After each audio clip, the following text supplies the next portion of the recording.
vois, il y a un petit scratch à la fin. Oh mon Dieu, ça c'est pour notre invité. Tu vois le petit détail que j'avais prévu. Non, franchement, j'avais oublié. Bonjour aux gens ou pas? Muteki et Yokoso. Bienvenue à tous. Salut. Bienvenue pour cette nouvelle édition de Muteki, comme tous les samedis matins de 9h à 10h. Aujourd'hui, il fait froid, donc restez bien au chaud. Nous sommes là tous ensemble pour une heure de son japonais. Aujourd'hui, avec un invité. Pas que de son japonais, justement. Alors, je vais couper la chic. Tu me coupes mon effet, quoi. Coupe son momentum. Alors, avec un invité qu'on va laisser se présenter. Salut, c'est 2080. Voilà. Donc alors en fait j'hésitais à t'appeler par ton prénom, mais non, on va t'appeler par ton nom de scène. Exactement. Voilà, c'est mieux. Donc tu vas nous expliquer un petit peu ce que tu fais. T'es assez rapidement déjà, tu peux nous faire un petit... T'es assez connu aussi. Ouais, je fais de la musique électronique qu'on appelle chiptune. Donc cette musique qui utilise des puces de consoles de jeux comme la Game Boy, la NES, la Mega Drive. Que je mélange avec des synthés plus traditionnels, voilà, et c'est mon style est un petit peu entre ces deux-là, musique électronique qui se danse pas mal, pop et chiptune. On vous a passé, je vous avais déjà passé un petit peu de son. Tu fais aussi pas mal de trucs, tu fais du concert, tu es toujours en train de faire plein de trucs. Tu vas nous expliquer un petit peu aujourd'hui tes projets actuels. On aura notamment, si j'ai bien compris, une exclue. Ouais, tout à fait. Mon prochain single. Yeah. Tsugi no single. Oui.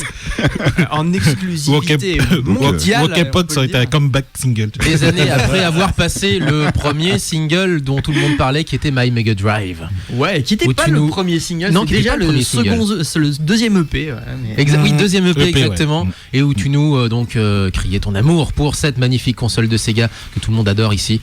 On est entre trentenaires en même temps. Je trouve juste que justement le chipset audio c'était un peu moyennasse par rapport à d'autres trucs. Eh ben c'est assez particulier. Si tu veux. On peut en parler. Je peux en parler assez longuement si ça t'intéresse. C'est un tout petit peu particulier. Ah, c'est particulier. Ah ouais, c'est ça qui fait son charme. Ah bah oui. Après, comme tout ce qui est particulier. C'est ça. Voilà.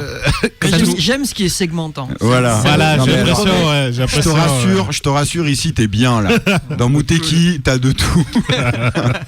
On a commencé avec Aikawa Nanase, un titre de la fin des années 90 tiré de l'album Purana, et c'était le titre Trick, un titre assez rock. Et voilà. Ça nous promet donc de jolies discussions, je le disais. On va faire un peu le tour de la question. On va parler aussi de ce qu'est la chip tune, justement, le son, et bien justement du chip sonore de nos vieilles machines. Et ça qui est amusant, et ça qui est intéressant. Et on le sert aujourd'hui partout, soit en musique en tant que telle, à 100% chip tune, soit on l'insère dans différentes productions. Et vous allez l'entendre plus tard dans l'émission. On va peut-être passer, justement, alors on va enlever le chip, on va garder la tune et on va y mettre du vinyle dessus. Donc on va passer sur le 45 tours de toi, monsieur. Vinyle tune. Alors là, je suis un petit peu gêné parce que j'ai plus le nom de la chanteuse du coup sous la main. Oh là là. C'est un 45 tours de 80. C'est la fatigue. Ah, Tony quelque chose, ça c'est la chanson. Ouais. Tony. Bon, on vous redonnera le titre après, parce que là du coup on était en grande discussion avec 2080, c'est du pur titre certifié 84. On va l'appeler collection fil d'art 83-84. On va vous prendre en photo le 45 tours, on va le mettre sur le mur de Muteki. Fil d'art, Redoute, Manu France. À l'époque ça marchait encore.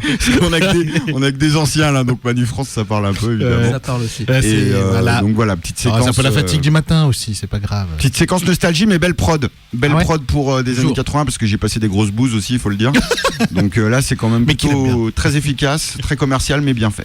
Allez, c'est parti sur Muteki 0418 39 18 15 pour nous appeler durant cette heure d'émission. www.facebook.com/Muteki idem pour Twitter. Et Muteki-radio.fr. Et 2080 avec nous jusqu'à 10h.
Christophe Lemoine et Éric Legrand sur Radio Canu, Monteki 102.fm.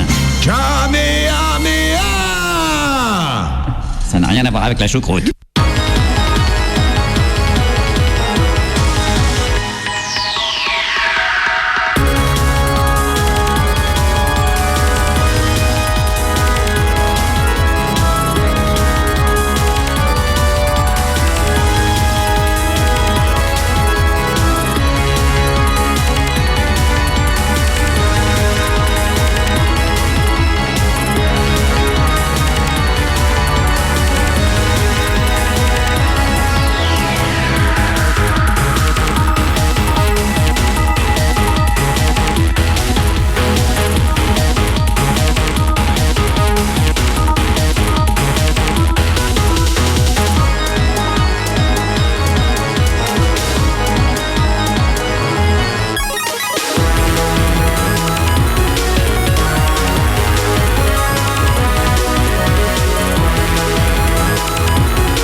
2080. On a le créateur du son juste avec nous, donc il va nous présenter un peu ce titre-là.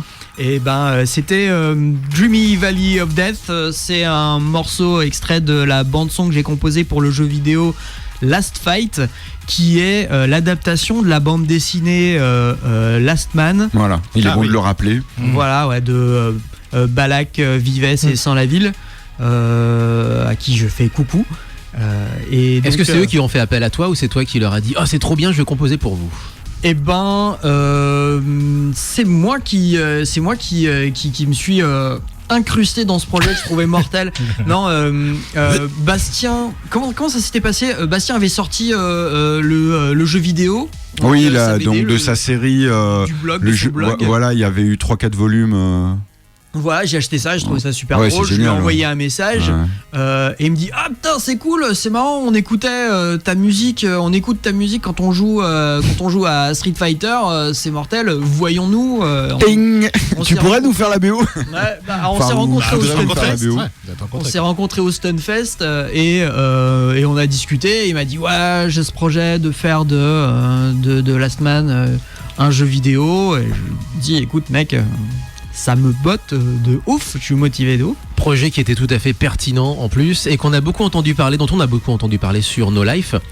Et toi aussi, tu as pu justement passer un peu sur cette chaîne. Je crois que cette chaîne a quand même fait beaucoup pour la promotion de ces musiques, de ces micro-musiques, comme tu dis. Ouais, tout à fait. Non mais No Life a fait beaucoup pour beaucoup de domaines différents. La musique japonaise en particulier, mais la culture jeux vidéo, mais culture avec un grand C aussi, et tout ce qui gravite autour de ça. Ça c'est sûr qu'au niveau de la diversité des thématiques proposées, c'était du jamais vu sur une chaîne télé. Oui, c'est sûr. Du jamais vu, mais à plein de niveaux, le ton, la manière de ne pas être télégénique. La manière l'inclusivité. Ça a fait émerger aussi des. On n'a jamais vu ça avant, quoi. Ça a fait émerger aussi des personnalités qui ont par ailleurs après continué, comme par exemple Mourier ou tu vois des gens comme ça. Tout à fait. Des gens qui étaient déjà connus un peu des conventions, mais simplement entre potes. Ça leur, voilà. Je reviens vers toi 2080 pour justement avoir quelques précisions sur le thème de micro-musique. Parce qu'on en parlait hors antenne justement pour essayer de définir chiptune ou les musiques qui utilisent de la chiptune ou les musiques qui utilisent de l'électro un peu rétro. Explique-nous un peu ce concept-là de micro-musique parce que moi je l'aime bien déjà. Je trouve que ça se réfère bien à ce que ça veut désigner. Donc explique-nous un petit peu cet univers-là. Pour faire court, la micro-musique c'est un sous-ensemble, un ensemble disons un peu plus large que la chiptune qui va inclure la musique faite avec des jouets comme des synthés bon tant pis, qui va inclure le circuit de bending, l'utilisation d'objets pas forcément fait pour faire de la musique, ou c'est un petit peu difficile quand t'en parlais tout à l'heure ce groupe qui utilise les Nintendo DS. Oui, on va en parler dans un petit instant. Ce sera Portal Wombat. Voilà, Portal Wombat. C'est un peu difficile de rentrer dans chiptune, ce genre de musique quand tu utilises un logiciel sur la DS. C'est de la chiptune d'une certaine manière, mais plus comme on l'entendait. Custom quoi, en gros. Non, c'est pas ça, c'est que tu utilises un moyen effectivement qui n'est pas fait pour faire de la musique.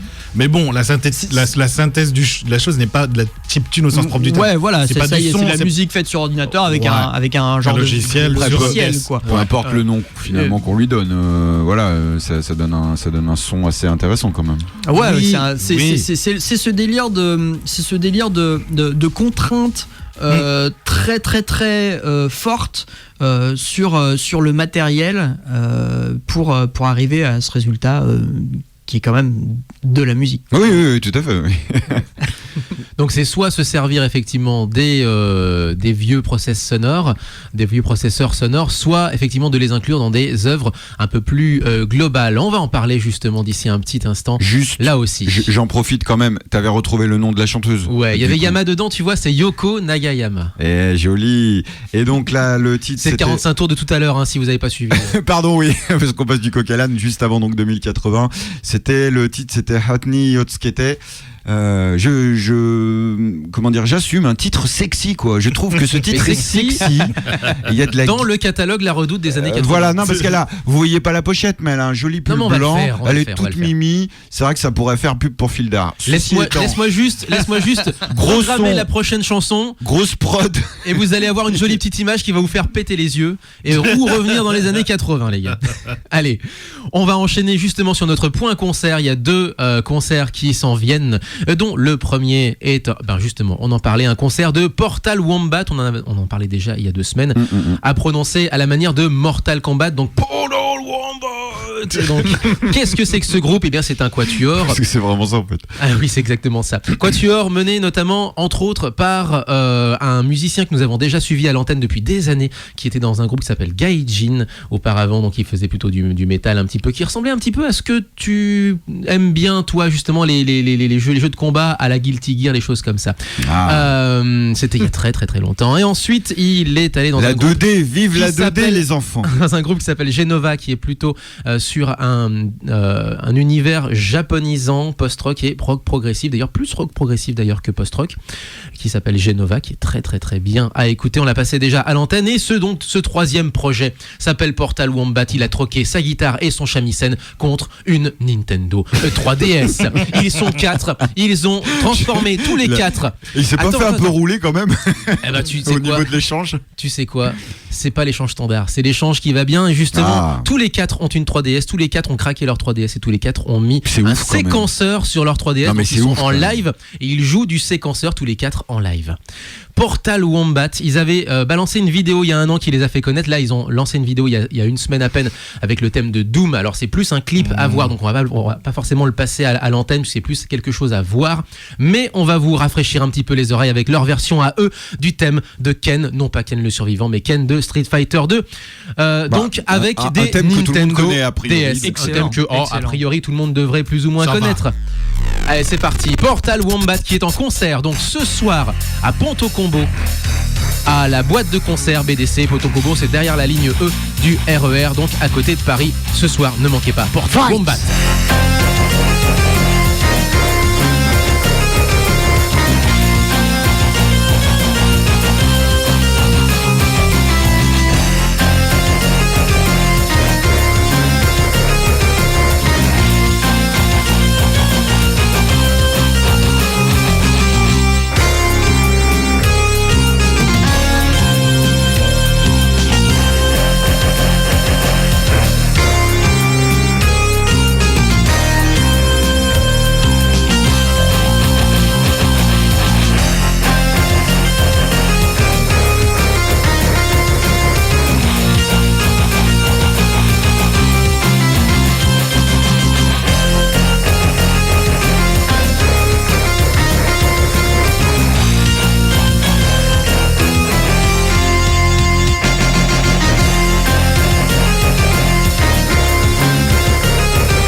敵を聞いてください。ゆうすずきです。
Ninjas up,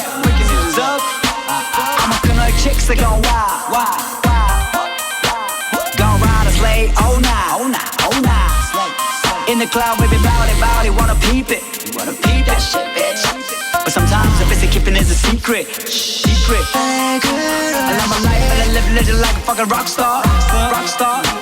Ain't nothing but how bitches in the fucking pop chart. I go hard with my top ninjas.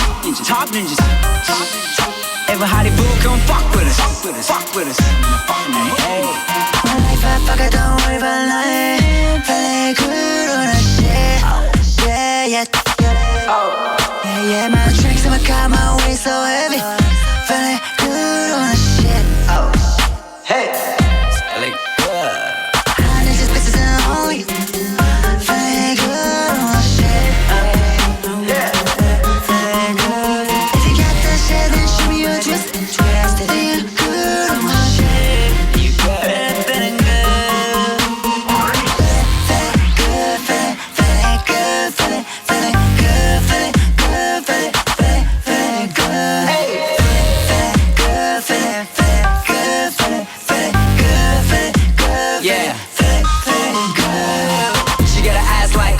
Ass like, damn right, I got a cash like.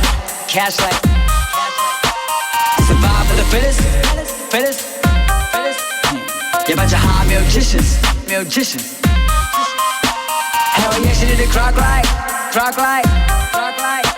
Bring your whole fucking stash like. I need a one more hit in the last shot. Get high and I drink till I pass out. Go hard on the stupid. Living a life in a party and bullshit. I kill little chick like.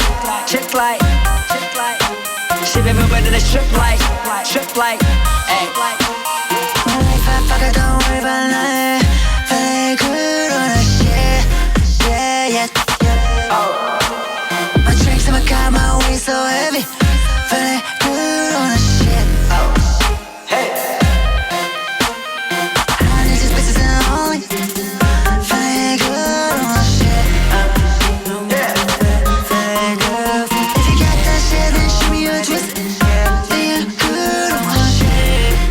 Feeling good.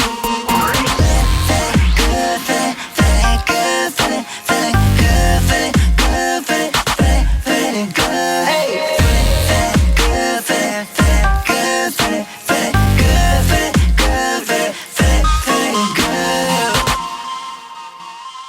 Let's go back to show, man. Alors, juste à l'instant, on a un petit souci avec la table. Là. C'est bon, le son est revenu. Juste à l'instant, je le disais, Ish-One qui sera donc en concert le week-end prochain. Ce sera du côté de Paris. En fait, il y a une grosse soirée hip-hop franco-japonaise avec en tête d'affiche, une tête d'affiche française bien entendu, Sonic M, et deux premières parties qui seront, elles, japonaises. Tigara, qu'on n'a pas passé à l'antenne, qu'on l'a on passera pas parce que par manque de temps déjà pour commencer, on s'en excuse puisque ça aurait permis de faire un petit peu le quota. On pourrait découvrir sur place.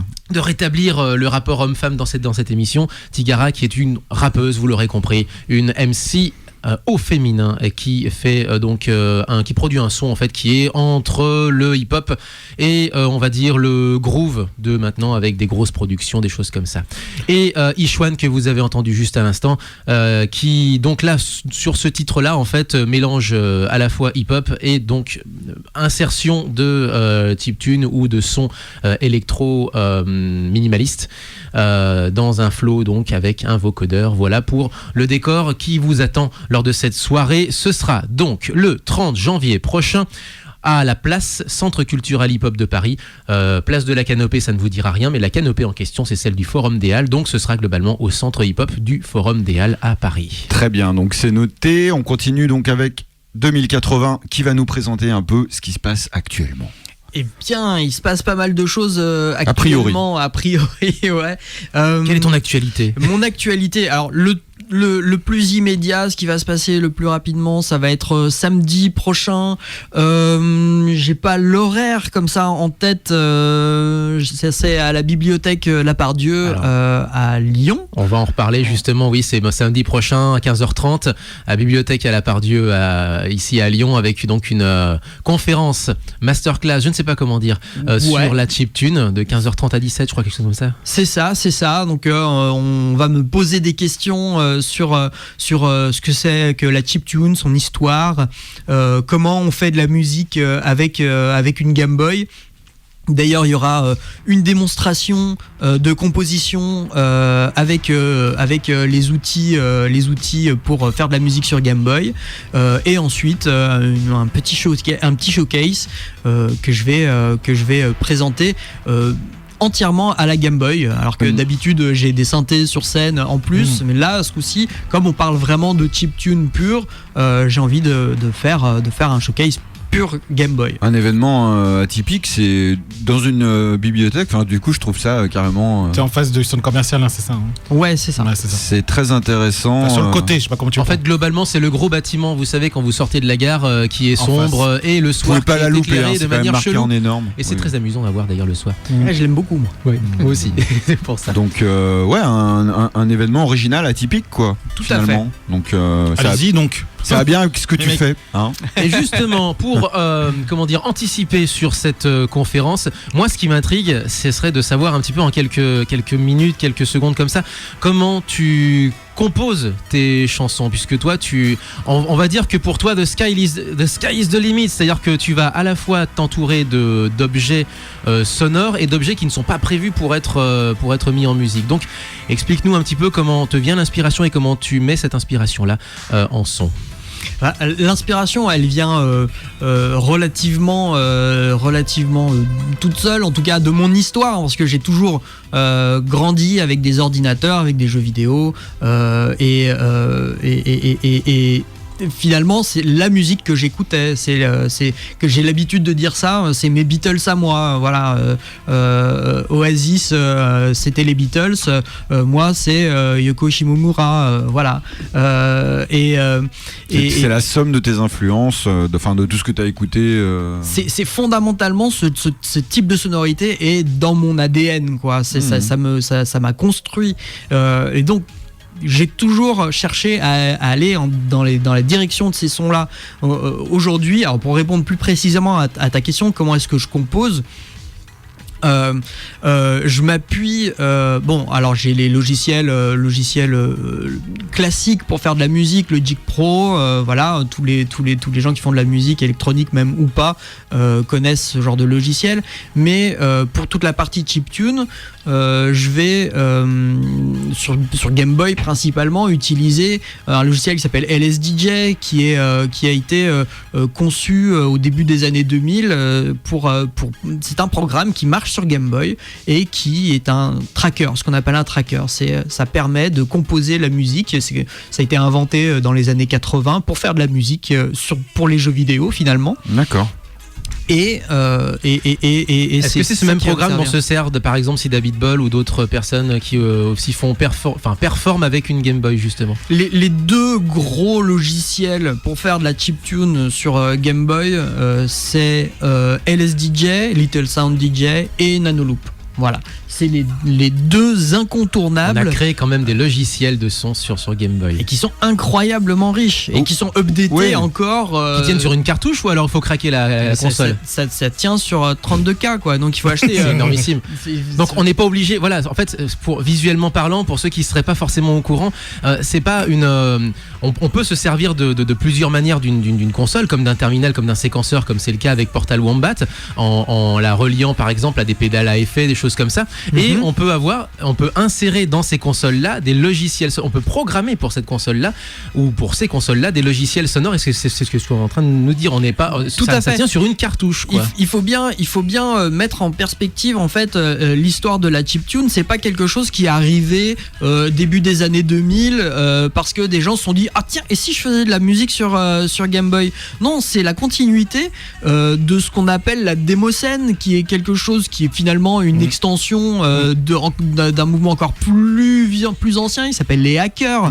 C'est tout simplement des gens qui, sur leur matériel, en l'occurrence des ordinateurs, se disent qu'est-ce que je peux faire avec ça? Qu'est-ce que je peux faire de plus avec ça? Qu'est-ce que je peux faire de plus avec ça? Et ces gens ont créé tous les outils qui ont permis de faire la musique électronique moderne, mais aussi tous les logiciels de dessin, tous les logiciels Photoshop, tout ça. Oui, c'est dans quelque chose de global en fait. C'est ça. Tout ça, c'est créé par la démoscène, d'une certaine manière. Ouais, complètement même. Complètement. Je me rappelle de l'époque dans les années 80 où les démos se passaient de disquette en disquette et en fait, il y avait même des festivals dédiés à la scène démo. Il y en a toujours. Mais à l'époque, c'était vraiment des gros événements.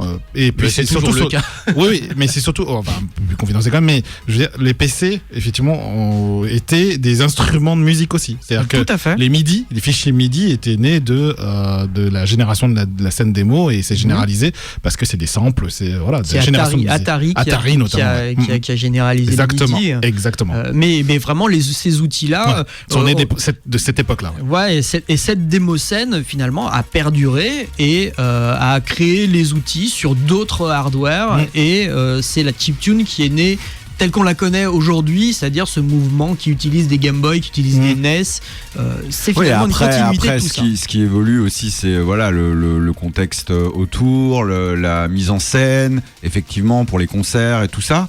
Mais fondamentalement, oui, tu peux faire vraiment beaucoup de choses. Moi, je suis très impressionné en fait parce que c'est pas un milieu que je connais spécialement à la base. J'ai vu pas mal de gens un petit peu autour de nous faire du son un petit peu, j'ai vu ce que tu fais toi aussi et c'est vrai que moi ça m'impressionne. Je suis impressionné en fait par tout ce qu'on peut faire avec ça. Deux questions. C'est fou, c'est fou. Deux questions avant de justement enchaîner sur une exclusivité. Attention spoiler.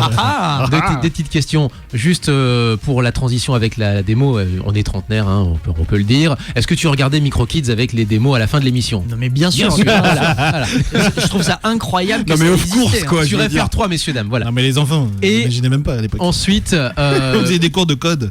Question à la télé. Question plus sérieuse pour faire la transition. Combien de temps tu mets pour construire un morceau, puisque là on va faire la transition justement avec ce nouveau morceau que tu vas nous expliquer, dont tu vas nous expliquer le contexte également. Combien de temps tu mets comme ça en moyenne pour transformer une idée de base ou un bidouillage de base en musique de A à Z? C'est super variable, ça va dépendre de ce que je vais utiliser comme instrument, ça va dépendre du mood que je cherche. Ça peut aller extrêmement vite, je peux composer 1, 2 voire même 3 morceaux des fois dans la journée, ça y est, c'est fait, c'est mis à plat. Et puis des fois j'ai besoin de plus de détails, plus de précision, d'un mood vraiment précis, et ça peut prendre 3 semaines, ça peut prendre 2 mois. Voilà, je laisse tourner. La compo au sens large n'est pas une science. Il y a des morceaux sur je sais pas si c'était sur le dernier EP, mais des fois je ressors des trucs qui ont 10 ans. Voilà, c'est une démo que j'ai faite il y a 10 ans, je rebosse dessus. Bon bah voilà, finalement des pistes il m'a fallu 10 ans pour faire ce morceau. Des essais que t'as fait, que tu t'es dit ça servira peut-être pour plus tard, voilà, exactement. Je garde tout, faut toujours tout garder. Je suis entièrement, ça, c'est la devise d'accord. du collectionneur. Non, je suis entièrement d'accord, étant collectionneur justement également. Mais surtout, je me suis retrouvé et vous avez il y a un jingle que j'ai inséré il y a pas longtemps, mais qui ne sert pas pour l'instant pas encore, qui servira plutôt pour les mix qu'on a fait, que j'ai retrouvé d'une vieille cassette dans laquelle j'avais enregistré Super Loustic dans les années 80. Et en fait, je faisais le con avec le bouton de tuner et je zappais en fait d'une radio à l'autre. Et en fait, le son m'a plu, je l'ai isolé et j'en ai fait un jingle qui servira éventuellement pour faire des transitions entre certains morceaux. Ouais, donc vous voyez, on peut garder ça sur 35 ans et ça pose absolument aucun souci. Allez, justement, combien de temps tu as mis pour réaliser ce nouveau titre qui s'appelle donc Toko Toko? Eh ben, ça a été quand même un assez long process pour ce morceau en particulier. D'abord parce que il est né d'une commande de jingle pour une émission qui s'appelle Toko Toko, qui est présentée par Anne Ferrero, qui est une émission qui se passe au Japon où elle invite. C'était sur No Life, justement. C'était sur No Life, mais ça continue sur YouTube. Oui. Et la formule d'ailleurs s'est grandement améliorée depuis parce que les gens évoluent. Donc Anne invite un artiste, une personnalité japonaise, une personnalité culturelle japonaise, un performeur ouais, et lui propose de nous amener dans ses endroits préférés de Tokyo en général. Ça se passe la plupart du temps à Tokyo. Ouais, le concept est cool, hein, c'est clair que. Et Toko Toko, c'est le bruit des pas. Voilà, donc les onomatopées qu'on peut lire dans les mangas. Notamment. Exact. Et du coup, j'ai fait une série de jingles pour une saison de cette émission, une ou deux saisons, je sais plus. Et je me suis dit, il faut que je structure ça en une balade, un morceau qui se tient parce que je pensais qu'il y avait quelque chose. Il y a de la matière. Il y avait quelque chose d'intéressant à faire avec ça. Qu'on va écouter maintenant donc en exclusivité. Et oui, qui va sortir. On ne sait pas exactement quand, mais dans quelques semaines probablement. Voilà. C'est ça. Sur Moteki, vous vivez l'histoire. N'oubliez jamais. We're making history. Oh. N'oubliez jamais. Mec. On va juste écouter la chanson, déjà, pour commencer. Hein, voilà. Allez, c'est parti, Toko Toko 2080 sur Moteki.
Juste à l'instant, donc, le tout dernier... Ah bah voilà, c'est bien. Voilà, juste à l'instant, le tout dernier titre de 2080, donc Toko Toko. Superbe titre. Moi j'adore. Merci. Très très beau. J'adore les nappes, toi. Le côté un peu planant. Éthéré, et tu nous expliquais 2080 à la basse, c'est une NES. C'est le chip sound le chip de la NES en fait. T'imagines quand même le son de la NES. Quand même, hein. Ouais, c'est de la NES, les gars. Hey. Alors là, des années 80, mec. Tu dis ça à un gars qui a pas du tout l'habitude de la chiptune ou quoi que ce soit. Il dit ça c'est de la NES, mais non, mais n'importe quoi. Et si. Et en plus, c'est même pas un trick particulier, hein, c'est le son pur du signal triangle de la NES. Donc, voilà, quoi. Voyez la grandeur de la NES quand même. La grandeur. Comme si c'était une dieu. Avant de se quitter, puisqu'il nous reste à peine 3 petites minutes, j'ai deux choses encore à te demander. La première, pourquoi tu aimes tant que ça la Mega Drive? Parce que du coup, le son est extrêmement métallique, et tu le dis dans la chanson d'ailleurs, mais qu'est-ce qui t'attire là-dedans? Tu peux pas tester Sega, quoi. Non, mais réponds pas à sa place quand même. C'est un son qui a une particularité, qui a une identité quand même qui est très très forte. C'est aussi un son, pour être un tout petit peu technique, c'est ce qu'on appelle de la synthèse FM. C'est un type de synthèse sonore qui est un peu particulier, qui permet beaucoup de nuances et beaucoup d'instruments très différents. Alors c'est assez métallique globalement, mais c'est très versatile, et ça rappelle, c'est même pas ça rappelle, hein, c'est des sons que tu peux retrouver dans des synthés créés par Yamaha, notamment le DX7 qui était le synthé le plus vendu des années 80. D'ailleurs c'est Yamaha qui a fait la puce de son de la Mega Drive. Oui, ils étaient associés à Sega. Et pour moi, elle a une identité et surtout une capacité de timbre et de créer des instruments complètement hallucinants. Il n'y a qu'à entendre les musiques de Yuzo Koshiro sur Bare Knuckles, c'est Street of Rage. Encore aujourd'hui, Yuzo Koshiro qui est passé en concert il n'y a pas longtemps, effectivement. Encore aujourd'hui, tu l'écoutes, c'est de la house, quoi. Une BO qui reste par ailleurs mythique. Mais bien sûr. Mais mythique à tel point qu'elle a été présentée en live. On va se quitter. Juste, moi j'en ai une question qui a strictement, mais alors rien à voir avec l'émission. Où est-ce que t'as trouvé ton pull, quoi? Parce qu'en fait, tout à l'heure, quand je t'ai vu, j'avais pas tiqué, mais en fait, alors vous le voyez pas évidemment, mais il y a des persos d'Ultraman. Alors on va pas citer la marque du truc parce que c'est une marque assez connue, mais tu la trouves au Japon, bien sûr, on est d'accord? Ouais, j'ai trouvé à Omotesando. Mec, il y a les monstres d'Ultraman. Alors moi je suis un fan d'Ultraman, hein. Je reconnais Dada. Donc là il y a Dada. Non, tu vas pas nous faire le truc. Ultraman, là il y a Baltan. Je suis comme un dingue. Il faut ce pull, quoi. Il faut qu'on se dise au revoir. Il me faut ce pull. Il faut qu'on se dise au revoir. On est à la bourre. Alors, je suis comme un dingue. Juste, alors je vais lancer la chanson. Tu vas pouvoir nous la présenter puisque c'est une de tes sélections à toi. Chibi Tech. Qui est cette Chibi Tech qui nous a arraché les oreilles effectivement il y a 2 secondes parce que j'ai oublié de régler le son comme il fallait. Donc qui est-elle? Chibi Tech, c'est la reine de la famille qui maîtrise le chipset son de cette console comme personne. Et là, ce que vous allez entendre, c'est de la Famicom, donc c'est la NES pure, sans effet, et vous n'allez pas en croire vos oreilles. On se quitte avec ça. Merci beaucoup 2080 d'être venu sur cette émission. On aurait tellement de trucs encore à se dire, mais on va se quitter malheureusement comme ça. Portez-vous bien. Vive le son japonais. À bientôt. Ciao. Merci 2080. À bientôt. Merci. Bye bye.